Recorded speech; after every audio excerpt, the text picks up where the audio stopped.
Bonjour à tous, on se retrouve sur cette vidéo après pas mal de temps. Il s'est passé pas grand chose, donc j'avais pas grand chose à vous dire, c'est pour ça que j'ai pas fait de vidéo depuis ce mois dernier, ce mois d'avant. Ouais, ça doit bien faire quasiment 2 mois que j'ai pas fait de vidéo. Donc je vais faire un petit récap de tout. Donc dans cette vidéo, nous allons voir un petit peu comment les semis ont poussé. On va voir un peu le résultat des serres. Et en même temps, j'ai amélioré un petit peu les serres que j'ai fait. Donc je profiterai pour vous donner quelques petites solutions en plus, qui vous coûtera en plus de ça moins cher pour faire la serre que j'ai dit la dernière fois. Il me semble que j'avais dit que pour faire une serre, il fallait pas loin de 200 €. Là, il y a moyen que vous tombez dans les alentours de 150 € pour faire une serre de 15 mètres carrés. C'est quand même moins coûteux, on va dire. Bien. Alors ici, nous avons les petits pois. Comme vous pouvez le constater, ils ont bien poussé. Donc j'ai fait l'expérience, j'ai laissé des petits pois dehors et j'ai mis des petits pois dans la serre afin de pouvoir voir la différence, bien entendu. Par contre, je serai quand même obligé d'en faire à l'extérieur. Là, je vais en ressemer en début décembre. On doit être le 5 décembre, je crois, 5 ou 6 décembre. Je vais en ressemer afin de pouvoir polliniser à l'extérieur, bien entendu. Pour pas avoir une dégénérescence en type de graines. Alors, ah oui, voilà, encore une chose, j'ai perdu mon cordon. Ah là, c'est tous les terres ça. J'ai perdu mon cordon de mon stabilisateur. Du coup, vous aurez certainement pas une top qualité. Comme d'hab ici, chez les terres, on n'augmente pas la qualité, on diminue la qualité, bien sûr. Donc, comme vous pouvez le voir, les petits pois, ça se passe bien. J'aurais pu en mettre plus. Donc ça, je le saurai pour la prochaine fois. J'en ai mis à peu près un tous les 15 mètres d'écart. 15 cm. Voyons voir. Si je prends de là à là. Ouais, il y a peut-être 20 cm. Finalement, vous avez vu, j'aurais pu en mettre à peu près tous les 5 cm. J'aurais pu en mettre quasiment 3 fois plus dans la serre. Bon, ce qui est fait est fait. Autre chose, ça commence à être en fleurs. Le petit souci, c'est que pour la pollinisation, il faudrait que j'ouvre la serre complètement sur les côtés et tout ça. Je ne sais pas si c'est faisable de le faire. Je vais laisser comme ça. Il me semble que les abeilles peuvent rentrer. Malheureusement, je crois qu'elles ne pourront pas en sortir. Parce que les abeilles se dirigent vers le soleil. Et le soleil, il est au-dessus. Donc elles vont taper contre la toile, elles ne pourront pas sortir. Je vais ouvrir et je vais voir comment ça se passe. Sinon, ça ne va pas être le top pour polliniser ça. Je verrai comment ça se passe. Donc les petits inconvénients d'une serre comme ça. Donc en tout cas, comme vous pouvez le constater, ça pousse très bien. C'est parfait. On va aller voir dans l'autre serre. Donc celle-là, je m'en sers pour faire les semis. Comme ça, vous avez vu, il y a le soleil qui tape bien. On sent même la chaleur sur le visage. Pourtant, on est en décembre, il fait frais. Mais à l'intérieur, on sent le soleil qui tape fort et du coup, ça chauffe. Ce qui sera pas mal pour sortir plus efficacement les semis des gobelets. Donc je garde finalement une serre comme ça de 15 mètres carrés pour faire sortir le semis. Vous voyez, là déjà en 4 jours, il y en a un qui sort là. Donc c'est plutôt pas mal, ça sent bien mieux que l'extérieur. Allez, je passe à la suivante. Hop, alors dans celle-là, vous voyez déjà il y a un petit peu plus de brouillard, un petit peu plus de humidité. D'ailleurs, si je fais ça, je sais pas si ça se voit. Non, ça se voit pas. Le focus il se fait pas et je pense pas que l'image arrivera à capter. Mais en tout cas, toute la bâche. Alors si je fais ça par contre, ouais, vous voyez toute l'eau qui tombe là du coup. Donc ça, vous voyez, ça c'est, on va dire que c'est plus ou moins extra, parce que du coup, ça permet de garder toute l'humidité et ça évite que le parterre il sèche quoi. Donc ça c'est pas mal. Donc les choux, c'est une catastrophe, ils se font bouffer comme je sais pas quoi par les chenilles. Je ne vais pas mettre de produits, donc du coup, c'est pas idéal. Les navets, ils poussent très bien. Je vais avoir des navets qui font au moins un peu plus que la paume de ma main, donc c'est pas mal du tout. Ça pousse très bien. À l'extérieur, j'ai jamais eu des navets qui ont poussé aussi gros que ça en cette période. Donc c'est plutôt un résultat pas mal. Allez, je passe à la suivante. Donc ici, en extérieur, j'ai fait à peu près 10 mètres carrés. Ouais, ça doit faire à peu près 10 mètres carrés, ça. Deux fèves. Donc ça, ce sera les fèves pour que ça se fasse polliniser. J'en ai mis à peu près une cinquantaine. Je vais aussi en remettre encore tout le contour ici. Ça fera à peu près 200 au total. Ce qui sera suffisant pour la pollinisation. Et pareil pour ici, là. Tout ce carré là, à peu près de 15 mètres carrés. Je vais mettre à peu près 400-500 pieds de... peut-être pas 400, mais au moins bien 300 pieds de petits pois mange-tout, enfin pour que la pollinisation se fasse. Allez, je reprends 2 secondes. Donc ici, j'ai planté la ciboulette. Donc la ciboulette qui marche très bien pour cette condition de température à l'extérieur, hein, donc entre 10 et 0 degrés. Donc c'est parfait. Là, juste après, j'ai les oignons.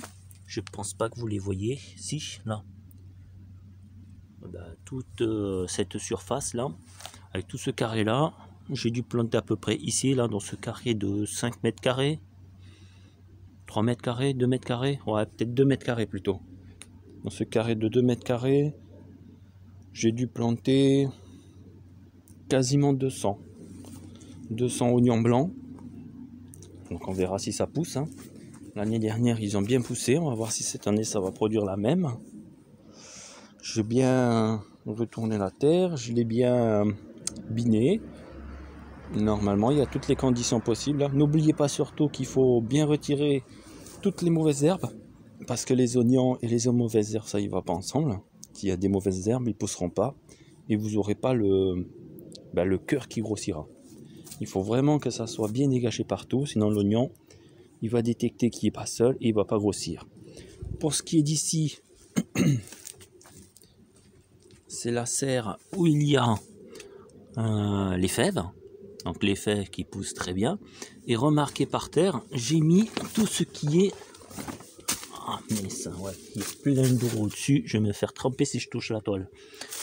Par terre, j'ai mis tout ce qu'il y avait dans le bac qu'on a fait ensemble avec les aiguilles. Et regardez, c'est bien trempé, ça ne sèche pas, ça va faire du bon carbone.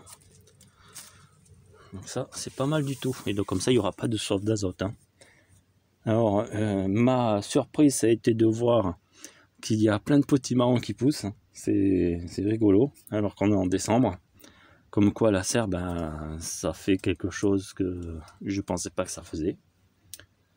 Les patates, ça j'ai pas montré. Bon, j'ai pas besoin de montrer tout après, hein. J'ai encore des semis ici de fèves que je vais planter de l'autre côté. Donc tout ça, ça marche bien pour le moment, je suis satisfait.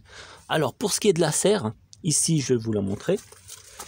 Ouais, non, je vais plutôt me mettre en arrière. Donc comme vous pouvez le constater, j'ai pas fait des longueurs complètes sur chaque côté. J'ai fait 7 cerceaux. Un cerceau, 2 cerceaux, 3 cerceaux, 4 cerceaux, 5, 6, 7 derrière moi. Et ce que j'ai fait, j'ai mis juste une longueur de 6 mètres de long au-dessus. Et j'en ai pas mis sur les côtés. Et la toile, après, je l'ai bien mis, je l'ai bien recouvert de terre sur les côtés, afin qu'elle ne bouge pas. Et finalement, ça fait exactement comme les autres serres. Donc du coup, ça économise 2 fois 6 mètres, vu que j'ai pas mis sur les côtés. Donc 2 fois 6 mètres de longueur en moins. Donc c'est toujours ça en plus. Moins de scotch à utiliser. Et j'avais mis quoi encore? Du scotch, la ficelle. Ouais, la ficelle. Comme vous pouvez le remarquer, la ficelle, j'en ai pas mis. Et apparemment, ça tient aussi. Donc visiblement, pas besoin de ficelle. Moins de longueur de tuyau. Étant donné que c'est à peu près 1 € le mètre de tuyau, ça vous fait économiser à peu près 12 € en plus.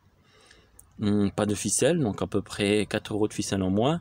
Donc vous voyez, sur 200 €, vous économisez quasiment 30, 40 € en moins. Donc c'est toujours ça de prix. Allez, je vous montre le reste. Alors ça ici, c'est le terreau qu'on avait fait ensemble. Souvenez-vous, on avait mis des bois broyés, on avait mis des feuilles, des aiguilles de pin, et voilà au bout de 6 mois ce que ça devient. Donc ça fait pas exactement comme du terreau qu'on achète en supermarché et tout ça, mais ça va, c'est raisonnable, hein. Le résultat est plutôt convaincant. Je m'attendais à un truc un peu moins sec, donc finalement peut-être arroser un peu plus, remettre un petit peu d'humidité et tout ça, mais finalement vous voyez le résultat il est pas trop mal, hein. En 6 mois finalement on peut se faire son petit terreau soi-même. Regardez-moi ça, c'est convaincant quand même, hein. Donc finalement vous voyez on peut faire le terreau nous-mêmes. Donc ça c'est une bonne chose, c'est toujours des sacs à acheter en moins. Bon par contre on va pas se leurrer, hein, c'est du travail pour faire du terreau. Allez, je passe à la suite. Donc ici nous avons tous les poireaux. Poireaux, des vrais poireaux, hein, pas des poireaux qu'on achète en semis et tout ça. Ça c'est des vrais poireaux. Des poireaux qui dépasseront pas la grosseur d'un doigt. Parce que les trucs qui dépassent l'orteil, un truc qui arrive à faire quasiment du 2 cm de diamètre, c'est pas net, hein. Au moins ça, vous voyez, c'est du vrai poireau, du bon. Là, j'ai dû en faire au moins 500-600, je pense. Ce qui sera pas mal, hein, déjà. Ça fera des graines, ça fera des soupes et ça fera plein d'autres choses. Voilà. Donc ça, ben, on verra après quand il y aura le moment de la récolte. Parce que d'ici là, il peut se passer plein de choses, hein. Et je passe à la dernière, au dernier côté, et on va s'arrêter là, le petit gars. Donc ici, c'est ma dernière serre que j'ai fait. Celle-là, c'est un tunnel beaucoup plus long. Il fait 13 mètres de long. Donc c'est le double des serres que j'ai fait. J'ai voulu tester pour voir un tunnel en longueur, si c'était faisable. Bah finalement, c'est faisable. Du coup, il y a un peu plus de 30 mètres carrés à l'intérieur. Donc, vous voyez, on va faire un petit tour. Ah non, mais si je vais jusqu'à là-bas, je touche, je vais me faire tremper. Parce que là, je peux vous dire que il y en a de l'humidité là-dessus. Hein. Voilà, vous avez vu toutes les gouttes là? Ouais, non, ça ne veut pas focus, mais en tout cas, voilà, hein, c'est complet. Toute la toile, elle est comme ça. Là, j'ai dû mettre à peu près 300 pieds, 200 pieds. Ouais, ça ne veut plus faire le focus, du coup, c'est trouble. Ouais, quand ça veut pas, ça veut pas. Hein. Bon, c'est pas grave. Je crois qu'on va terminer la vidéo sur un truc trouble. Ah, je vais peut-être me tourner de l'autre côté, ce sera mieux. Voilà. Non, c'est toujours trouble, ça veut plus. Bon. Eh bien, écoutez les petits gars, moi je vous dis, on se retrouve ça certainement dans les alentours de... Et pourquoi tu veux pas focus, toi, espèce d'abruti de téléphone? Quand ils mettent 1000 € dans un caméscope, hein, c'est pas pour rien. Le smartphone, c'est vraiment pas le top. Hein. Ah, désolé. Je vais pas mettre un truc à 500 balles juste pour filmer une vidéo tous les 2 mois. Hein. Bon, dans tous les cas, voilà, je vous aurais fait un petit tour de tout ce qui se passe dans le jardin. La nouveauté de la serre, hein, du coup, ça fera moins cher. Je pense qu'il y a moyen de gratter pour 150 € de faire 15 mètres carrés. C'est pas mal. Tous les petits semis qui se passent bien. Maintenant, il faudra voir le résultat d'ici janvier-février, voir si les graines se font. Ça, ce sera la surprise, hein, parce que bon, les serres, c'est nouveau pour moi. J'ai jamais pratiqué de serre, donc on verra ça. Sur ce, je vous souhaite de bonnes fêtes. On va pas dire bonne année, hein, on va dire plutôt bonne année Monsieur Macron, parce que nous, ouais, on sait ce qui nous attend pour l'année prochaine, une année de ham, mais bon, on va espérer. Et on se retrouvera dans les alentours de janvier, février, je pense, pour tout ce qui est de la reprise des bois broyés, des feuillages, etc. Et pour les semis. Sur ce, bye bye et à l'année prochaine. Royer.